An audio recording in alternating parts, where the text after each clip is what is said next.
আমরা বিশ্বাস করি বর্তমানে বাংলাদেশ যে সংবিধানের মধ্য দিয়ে পরিচালিত হচ্ছে সেই সংবিধান বাংলাদেশের মানুষের আকাঙ্ক্ষাকে ধারণ করতে ব্যর্থ হয়েছে।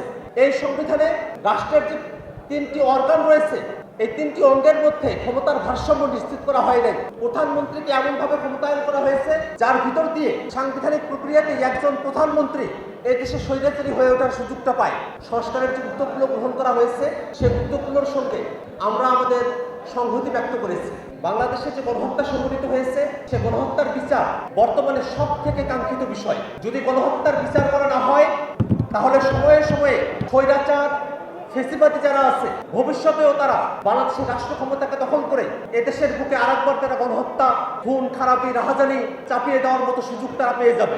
অর্থাৎ বাংলাদেশকে যদি নিরাপদ করতে হয় তাহলে অবশ্যই 24-এর আন্দোলনে যারা গণহত্যা চালিয়েছে সে আওয়ামী লীগ এবং তাদের দোসর ব্যক্তি হিসেবে এবং দল হিসেবে তাদের বিচার নিশ্চিত করতে হবে। আমরা বিশ্বাস করি বর্তমানে বাংলাদেশ যে সংবিধানের মধ্য দিয়ে পরিচালিত হচ্ছে সেই সংবিধান বাংলাদেশের মানুষের আকাঙ্ক্ষাকে ধারণ করতে ব্যর্থ হয়েছে। এদেশের মানুষের অর্থনৈতিক অধিকারের স্বীকৃতি এই সংবিধান দিতে ব্যর্থ হয়েছে। এই সংবিধানের 1/3কে পরবর্তী কোনো সংসদ এসে সংশোধন করতে পারবে না এমন্ত্র বিধান এই সংবিধানে যুক্ত করা হয়েছে।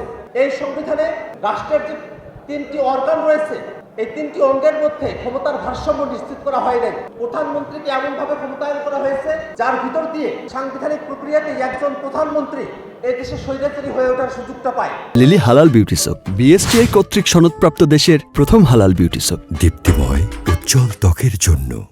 সেই জায়গায় আমরা মনে করি বাংলাদেশে বর্তমান প্রেক্ষাপটে একটি নতুন সংবিধানের বাস্তবতা রয়েছে এবং নতুন সংবিধান যদি আমাদের করতে হয় তাহলে অবশ্যই গণপরিষদ নির্বাচনের মধ্য দিয়ে আমাদের নতুন সংবিধান পেতে হবে। এই কারণে আমরা সরকারের কাছে দাবি জানিয়েছি যে সামনের যে নির্বাচন হবে সে নির্বাচনটি একটি গণপরিষদ নির্বাচন হতে হবে এবং সেই গণপরিষদ নির্বাচিত প্রতিনিধিরা তারা বাংলাদেশকে একটি নতুন সংবিধান উপহার দিবে এবং একই সাথে তারা সংসদ সদস্যের যে ভূমিকা সেই ভূমিকাও তারা পালন করবে। অতএব সংসদ নির্বাচন এবং গণপরিষদ নির্বাচনকে মুখোমুখি দাঁড় করাবার কোনো যৌক্তিক কারণ নেই। গণপরিষদ নির্বাচিত প্রতিনিধিরাই সংবিধান প্রণয়ন এবং সংসদ সদস্যের কাজ একসঙ্গেই তারা যৌথভাবে তারা সম্পন্ন করতে পারবে।